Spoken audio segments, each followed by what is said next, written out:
किसी भी परीक्षा में अच्छे अंक लाने के लिए सबसे पहली जो ज़रूरी चीज़ है कि आपको उस परीक्षा की विषय वस्तु की यानी सिलेबस की पूरी अच्छी तरीके से जानकारी होनी चाहिए। इसके साथ साथ सिलेबस में जिन जिन विषयों से प्रश्न पूछे जाते हैं उन विषयों पर आपकी पकड़ बहुत अच्छी होना आवश्यक है। विषयों पर अच्छी पकड़ के साथ साथ अगर आपको एक जानकारी और प्राप्त हो जाए कि गत वर्षों में जितने भी प्रश्न पत्र पूछे गए हैं, जितने भी प्रश्न पूछे गए हैं, तो किस विषय से प्रश्नों का अनुपात क्या रहा है, यानी प्रश्नों का जो ट्रेंड है वो किस तरीके का रहा है, इसके बारे में आपको जानकारी मिल जाए तो आप किस विषय को कितना समय देना है इसके बारे में बहुत अच्छी तरीके से अपना टाइम मैनेज कर पाएंगे, टाइम का यूटिलाइजेशन कर पाएंगे। मैं बात कर रहा हूं उत्तर प्रदेश पीसीएस परीक्षा 2023 के बारे में। यहां मैंने 2018 से लेकर के 2022 तक 5 वर्षों में 2018, 2019, 20, 21, 22 इन 5 वर्षों में उत्तर प्रदेश पीसीएस परीक्षा के प्रीलिम्स का जो जीएस फर्स्ट का पेपर होता है, यानी पहला वाला जो पेपर होता है जीएस वाला, उसमें 2018 से लेकर के 22 तक किस विषय से कितने प्रश्न पूछे गए हैं इसके बारे में एक चार्ट तैयार किया है। इसको अगर आप समझेंगे और ठीक से देखेंगे तो आप ये पाएंगे कि आपको सभी चीज़ों को इतना ज़्यादा टाइम देने की आवश्यकता नहीं है, क्योंकि जब भी हम किसी परीक्षा की तैयारी करते हैं तो वहाँ पर क्या पढ़ना है इससे ज़्यादा महत्वपूर्ण चीज़ होती है कि क्या छोड़ना है। ठीक है, आप सारी चीज़ों को बिल्कुल एकदम बराबर टाइम देते रहेंगे तो कहीं ना कहीं आपको जो स्कोर मिलेगा उसमें कहीं ना कहीं आपको भिन्नता देखने को मिलेगी। तो यहाँ से इस चार्ट की मदद से हम 2018 से लेकर के 2022 तक के जितने भी प्रश्न प्रत्येक विषय से पूछे गए हैं उनका आकलन करेंगे और यहाँ से एक आइडिया लेने का प्रयास करेंगे कि किस विषय पर हमको ज़्यादा फोकस करना है, या पूरा सिलेबस जो है प्रीलिम्स का पहले पेपर का जीएस फर्स्ट का जो पूरा सिलेबस है उस सिलेबस से हम मेजरली किन किन पोर्शंस पर अपनी ज़्यादा पकड़ बना लें ताकि हमको पेपर में किसी भी प्रकार की दिक्कत ना हो। तो यहाँ से एक सिलेबस के आधार पर ये सारे सब्जेक्ट्स लिखे हुए हैं जहाँ से प्रश्न अक्सर करके यूपीपीसीएस प्रीलिम्स में पूछे जाते हैं। तो यहाँ से आप देख पा रहे होंगे history and Indian national movement, यानी इतिहास और भारतीय राष्ट्रीय आंदोलनों से अगर आप देखेंगे तो 2018 में जो प्रश्नों की संख्या रही थी वो 23 थी, 19 में ये 29 हो जाती है, 20 में 22 प्रश्न पूछे गए, 21 में 20 प्रश्न पूछे गए और 2022 जो कि अभी हुई है इसी वर्ष परीक्षा, इसमें इतिहास और भारतीय राष्ट्रीय आंदोलनों का एक अच्छा पोर्शन रहा है। लगभग 30 प्रश्न यहाँ से पूछे गए हैं। ठीक है, पॉलिटी के देखेंगे तो आप 16 18 में पूछे गए, 19 में फिर 16 प्रश्न पूछे गए, 2020 में 24, 2021 में आप देखेंगे तो यहाँ पे 26 प्रश्न पूछे गए और 2022 के अभी जो लेटेस्ट एग्जाम हुआ है उसमें लगभग 18 प्रश्न पॉलिटी वाले सेक्शन से पूछे गए हैं।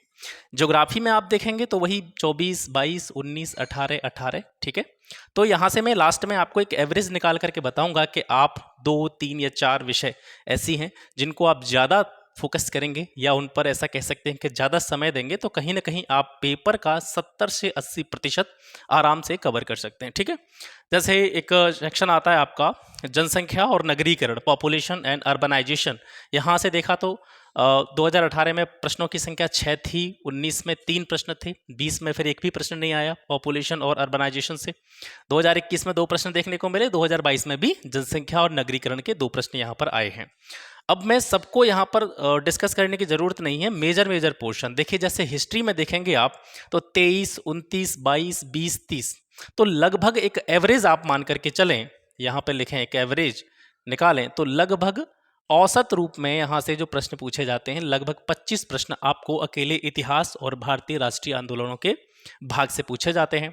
ठीक है, पॉलिटी को बाद में देखेंगे। ज्योग्राफी को देखें तो देखिए 24, 22, 19, 18, 18, तो यहाँ से भी हम एक एवरेज ले रहे हैं ज्योग्राफी का 20 प्रश्न, लगभग 20 प्रश्न यहाँ से हो जाते हैं। एक करंट वाला सेक्शन है जो कि बहुत ही महत्वपूर्ण है और कम समय में इस भाग की जो तैयारी है वो आसानी से करी जा सकती है। जनरली यूपीपीसीएस का ये ट्रेंड रहता है कि जो एग्ज़ाम होता है उस एग्ज़ाम से पिछले लगभग 6 महीने तक का करंट ज़्यादातर पूछा जाता है। ज़्यादातर प्रश्न जो आपको देखने को मिलेंगे, आपका जो परीक्षा होना है, जिस डेट पर आपका एग्ज़ाम होना है, उस एग्ज़ाम से बैक में 6 महीने तक का जो करंट अफेयर्स है वहाँ से सर्वाधिक प्रश्न देखने को मिलते हैं। तो करंट का ट्रेंड देखेंगे तो ये लगातार बढ़ता हुआ हमें यहाँ पर देखने को मिल रहा है। जैसे 2018 में 20 प्रश्न थे, 19 में संख्या थोड़ी कम होती है, 16 हो जाते हैं, 2020 में देखेंगे तो 23 प्रश्न करंट अफेयर्स से पूछे गए, 21 और 22 में ये जो पोर्शन है लगातार बढ़ा है। ठीक है, 2022 में 33 प्रश्न पूछे गए हैं, 2021 में 30 प्रश्न पूछे गए।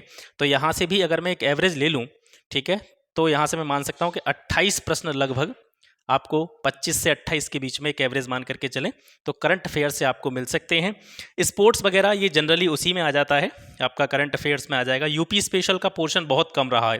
देखिए 2018 में 6 प्रश्न थे, 19 में एक ही प्रश्न आया, 2020 में देखेंगे यहाँ से तो 8 प्रश्न देखने को मिले, 2021 में 3 प्रश्न, 2022 में 2 प्रश्न।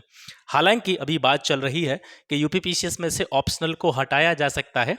ऐसा कोई ऑफिशियल नोटिफिकेशन नहीं आया है, कोई आधिकारिक घोषणा इस बार के में इस चीज़ के बारे में नहीं हुई है, लेकिन संभावना है कि नोटिफिकेशन में शायद ऐसा हो सकता है संभवतः कि आपका जो ऑप्शनल का पेपर है वो हटा दिया जाए और उसकी जगह पर 2 पेपर जो है सम्मिलित किए जाएं। ऑप्शनल के 2 ही तो पेपर होते थे भाई, एक ऑप्शनल विषय होती थी आपकी, उस एक ऑप्शनल विषय के आपकी जो पेपर होते थे वो 2 होते थे। तो उन 2 पेपर्स के स्थान पर एक आपका यूपी स्पेशल का पेपर और एक स्टैटिक्स का पेपर बढ़ाने की बात चल रही है। हालांकि अभी इस बात का कोई कंफर्मेशन नहीं है, ठीक है। तो फिलहाल इसको आपको छोड़ देना है, यूपी स्पेशल अभी आपको नहीं पढ़ना है। अगर जैसे ही नोटिफिकेशन आता है, जैसे मान लीजिए जनवरी के आसपास या फरवरी के आसपास नोटिफिकेशन आ भी जाता है, तो यूपी स्पेशल आप आराम से 1 महीने में तैयार कर सकते हैं, ठीक है। तो इसका ट्रेंड भी कम रहा है, तो आपको यूपी स्पेशल पर बहुत ज़्यादा फोकस करने की ज़रूरत नहीं है कब तक, जब तक कि नोटिफिकेशन नहीं आ जाता। तो यहाँ से एक करंट हो गया आपका, एक आपका हिस्ट्री वाला सेक्शन हो गया, एक आपका ज्योग्राफी वाला सेक्शन हो गया। 3 सेक्शन हमने निकाल लिए यहाँ से, ठीक है। इसके बाद में देखेंगे आप, इसके बाद में एक और जो बड़ा भाग है वो विज्ञान और प्रौद्योगिकी से जुड़े हुए जो प्रश्न आते हैं, साइंस एंड टेक्नोलॉजी। देखेंगे 2018 में 22, 19 में 24, 20 में 13 प्रश्न देखने को मिले, 21 में 24 प्रश्न और 2022 के जो अपनी लेटेस्ट एग्जाम हुआ है उसमें 22 प्रश्न। तो यहाँ से भी अगर आप एक आइडिया लगाएं तो लगभग 20 से 25 प्रश्न या 20 प्रश्न ही आप मान करके चलें विज्ञान एवं प्रौद्योगिकी के। अब इनको जरा ऐड करके देखिए कितना हुआ ये, 25, 20, 45, 45 और 20 कितने हो गए आपके 65, 65, 8, 73, 73 और 20, 93 क्वेश्चन। ये केवल 4 सेक्शन के हैं, केवल 4 सेक्शन। आपका इतिहास, भूगोल, करंट और साइंस टेक्नोलॉजी से केवल आपको इन 4 सेक्शन से ही 93 प्रश्न देखने को मिल रहे हैं, ठीक है, केवल 93 प्रश्न। और आपका कट ऑफ कितना जाता है वो भी आपको पता होगा, लगभग 90 प्लस क्वेश्चन अगर आप कर पाते हैं सही, नेगेटिव काट पीट के, नेगेटिव उड़ा के अगर आप 90 प्लस क्वेश्चंस अगर प्रीलिम्स में कर रहे हैं तो आपका प्रीलिम्स आसानी से निकलने की संभावना बनी रहती है और निकला भी है लोगों का। तो यहाँ से ये मैं आप लोगों को ये समझाने की कोशिश कर रहा हूँ कि अगर आप पूरे पोर्शन पर फोकस न करके इन 4 सेक्शंस पर भी फोकस करें, इतिहास, ज्योग्राफी, साइंस टेक्नोलॉजी और करंट अफेयर्स, इन 4 सेक्शंस को भी बहुत अच्छी तरीके से, मतलब ज़्यादा पढ़ लें इन 4 सेक्शंस को, और बाकी के जो सेक्शंस हैं उनको थोड़ा कम पढ़ लें या कह सकते हैं उन पर थोड़ा सा कम ध्यान दे लें, तब भी आपका प्रीलिम्स निकलने की संभावना जो है वो बनी रहेगी।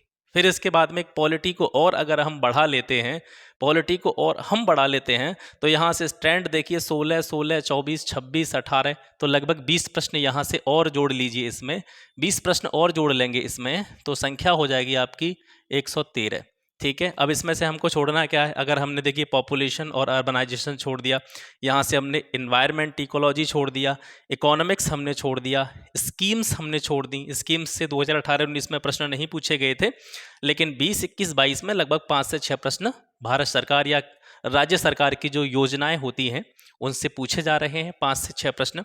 वो जनरली हम करंट में भी देखने को मिलते हैं, और करंट में नहीं तो जैसे अभी 2022 की अगर बात करूं तो 2022 में जो योजनाएं पूछी गई थी वो ओल्ड जो आपकी पॉलिसी थी, पुरानी योजनाएं थी, वहां से प्रश्न पूछे गए थे। तो अगर हम बाकी के इन सेक्शंस को छोड़ भी दें, छोड़ना तो वैसे नहीं चाहिए, किसी को भी नहीं छोड़ना है, कोशिश ये कीजिए कि सारा सिलेबस आप विधिवत रूप से विद इन टाइम एग्जाम से पहले कंप्लीट कर लें। लेकिन फिर भी मान लीजिए आपने लेट स्टार्ट किया है तो पॉपुलेशन, अर्बनाइजेशन, इन्वायरमेंट इकोलॉजी यानी पर्यावरण पारिस्थितिकी को छोड़ दें, अर्थशास्त्र को भी छोड़ दें, स्कीम्स वगैरह को ना पढ़ें, स्पोर्ट्स सेक्शन को छोड़ दें, यूपी स्पेशल को भी छोड़ दें, ठीक है। ये सिलेबस के आधार पर ही मैंने टॉपिक लिखे हैं। पूरा जो सिलेबस दे रखा है यूपी पीसीएस का उसमें से 4 और 2 6, ये 2 6 टॉपिक में अगर यहाँ से छोड़ भी देते हैं और बाकी के जो आपके मैंने बताया है कहाँ कहाँ से कितने कितने प्रश्न आ रहे हैं, इनको अगर देख भी लेते हैं तब भी आपका प्रीलिम्स आसानी से निकल जाएगा।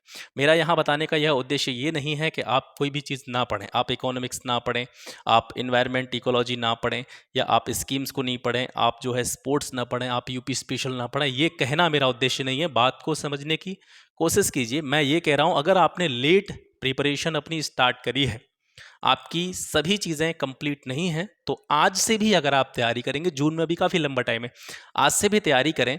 हिस्ट्री, इंडियन नेशनल मूवमेंट, इसमें से विशेष रूप से आप ध्यान दें मॉडर्न हिस्ट्री पर। मॉडर्न हिस्ट्री में भी आपका जो गांधी एरा है और राष्ट्रीय आंदोलनों का जो काल है, उसको आप विशेष रूप से ज़्यादा पढ़ें। और इसके बाद में आप ज्योग्राफी के लिए आप केवल 6 to 12 एनसीईआरटी पढ़ लें, कोई किताब मत खरीदिए, 6 से 12 तक की ज्योग्राफी पढ़ लें। मैं भी ज्योग्राफी हालांकि इस चैनल पर पढ़ा रहा हूँ, लगभग 10th क्लास तक कंप्लीट हो चुका है, 11th 12th और कराना है, ज्योग्राफी यहाँ से कंप्लीट हो जाएगी। हिस्ट्री की भी मैंने काफ़ी सारी वीडियोस डाली हुई है, हिस्ट्री भी आपका लगभग 34-35 क्लासेस हिस्ट्री की आपको देखने को मिल जाएंगी, वहाँ से आप देख सकते हैं। बाकी आपके पास जो बुक है वहाँ से भी आप पढ़ करके तैयारी कर सकते हैं, मेरे साथ जुड़ के भी तैयारी कर सकते हैं। तो हिस्ट्री और इंडियन नेशनल मूवमेंट में विशेष रूप से ध्यान देना है मॉडर्न हिस्ट्री पर। मॉडर्न हिस्ट्री में भी गांधी एरा और राष्ट्रीय आंदोलनों का जो काल है, वहाँ से जो प्रश्न हैं वो सबसे ज़्यादा पूछे जाते हैं।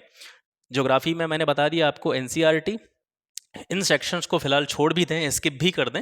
इकोनॉमिक्स में अगर समय पर आता है तो जैसे कोई इकोनॉमिक सर्वे है, स्टेट बजट है, यूनियन बजट है, अगर उनको भी देख लेते हैं और बाकी आपकी जो रेस्ट ऑफ द पार्ट है इकोनॉमिक्स का उसको छोड़ भी देते हैं, तब भी आपका काम चल जाएगा। साइंस टेक्नोलॉजी को नहीं छोड़ना है, यहाँ से आपको बिल्कुल भी इसमें कोई भी कोताही नहीं बरतनी है। साइंस टेक्नोलॉजी आपको बहुत अच्छी तरीके से पढ़ना है, क्योंकि यहाँ से क्वेश्चंस का जो ट्रेंड है वो बढ़ रहा है लगातार। ये वाला पोर्शन जो है लगातार इसमें इंक्रीमेंट देखने को मिल रहा है, और करंट में ज़्यादा आपको मेहनत करनी नहीं पड़ेगी। अगर आप आज से भी तैयारी नहीं करते हैं करंट अफेयर्स की, तो एग्ज़ाम से 2 महीने पहले आप पिछले 3-4 महीने का ये पूरा अगर आप रिवाइज कर डालेंगे तब भी काम हो जाएगा। अभी से करंट अफेयर्स पर फोकस ना भी करें तो भी कोई दिक्कत वाली बात नहीं है, लेकिन अगर समय मिल रहा है तो कोशिश करें कि करंट अफेयर्स को हम साथ ही साथ कवर करते चलें, ठीक है।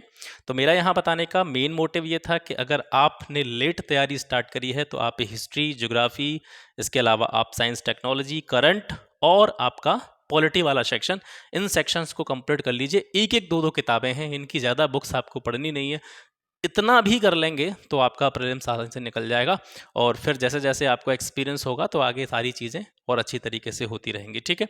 तो इसी तरह की वीडियोस आपको मिलती रहेंगी। साथ साथ बीच में थोड़ा सा ज्योग्राफी का जो सीरीज़ चल रही थी एनसीईआरटी की, उसमें थोड़ा डिस्टर्बेंस हुआ, क्योंकि मैं आगे के जो नोट्स है वो आपके लिए तैयार कर रहा हूँ, जैसे 11th क्लास का और 12th क्लास का। तो 11th क्लास भी लगभग कंप्लीट हो चुका है, केवल 12th क्लास जो बचा है वो आपका मुझे नोट्स बनाने के लिए बचा है। उसके बाद मैं बहुत जल्दी इसको समाप्त करके मॉडर्न हिस्ट्री, जो मैंने बताया था मॉडर्न हिस्ट्री 34-35 वीडियो पड़ी हुई हैं, और जहाँ से मैं बता रहा था आपको, जहाँ से गांधी का युग स्टार्ट होता है, गांधी वाला एरा है, यानी राष्ट्रीय आंदोलनों का जो समय है, वहाँ से आगे का पोर्शन मुझे यहाँ पे कवर कराना है। इससे पहले पहले का सारा पोर्शन कवर हो चुका है, और इसके बाद में जो है इकोनॉमिक्स में भी काम चल रहा है। मैंने कहा था आपसे कि इकोनॉमिक्स में आपको अलग से कोई बुक नहीं पढ़नी है, मैंने पहले भी बताया था। केवल 9, 10, 11, 12 की एनसीईआरटी हैं, उनको कंप्लीट करिए, और आपके अगर आपके पास बुक्स हैं तो आप स्वतः पढ़ सकते हैं, नहीं है तो इनकी जो समरी है, 9th class, 10th class, 11th class, 12th class, इन सारी बुक्स की समरी मैं आपको इसी चैनल के माध्यम से बिल्कुल फ्री ऑफ कॉस्ट प्रोवाइड करा दूंगा। बाकी अपनी तैयारी बहुत अच्छी तरीके से करते रहें, बिल्कुल भी आपको कोताही बरतने की ज़रूरत नहीं है, बढ़िया तरीके से अच्छी तरीके से तैयारी करनी है, क्योंकि अभी आपके पास इतना पर्याप्त समय है कि आज से भी अगर आप स्टार्ट करें तब भी आप यूपीपीसीएस प्रीलिम्स को क्रैक कर सकते हैं, मेंस लिख सकते हैं, ठीक है। तो बिल्कुल भी ढील नहीं बरतनी है, अच्छी तरीके से तैयारी करनी है, और समय समय पर जो भी स्टडी मटेरियल अवेलेबल हो सकेगा मैं यहाँ से आपको प्रोवाइड करता रहूँगा। बाकी आपके आगामी परीक्षा के लिए शुभकामनाएं। इसी चीज़ों के साथ में आपसे विदा लेते हैं, मिलते हैं आपसे फिर एक नेक्स्ट वीडियो में एक नए टॉपिक के साथ। तब तक के लिए नमस्कार, जय हिंद।